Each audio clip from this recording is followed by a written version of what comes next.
20 মিনিটে 10টা কল দিছে বন্ধু, সেই বন্ধুর প্রতি অভিমান করছে, কেন কলটা ফিরাইলি না, কেন ধরলি না।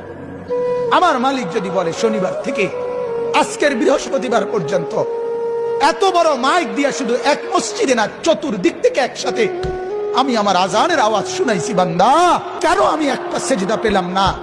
আরে বাপ, জানোস না বাপ কি পরিমাণ কষ্ট পাবি বাপ। নওজোয়ান, সুপ্ত জীবনে তেমন কিছু পাইলি না, কষ্ট কিন্তু পাবি অনেক। নারীর পিছনে পড়ে খুব বেশি কোনো সুখ কেউ পাও নাই, আমরা জানি, আমরা বুঝ আছি। মোবাইলে চাইয়া, নর্তকী চাইয়া খুব বেশি কোনো আনন্দের কিচ্ছু নাই, আমরা একটা বুঝ আছে, আমরা আইডিয়া আছে। আমরা একেবারে চিড়া খাই না। রং তামসায় খুব বেশি সুখ পাওয়া যায় না, বন্ধু বান্ধবের এই আড্ডায় খুব সুখ পাওয়া যায় না। সেজদার মধ্যে অনেক মজা আছে, রাত গভীরের তাহাজ্জুদে অনেক মজা আছে।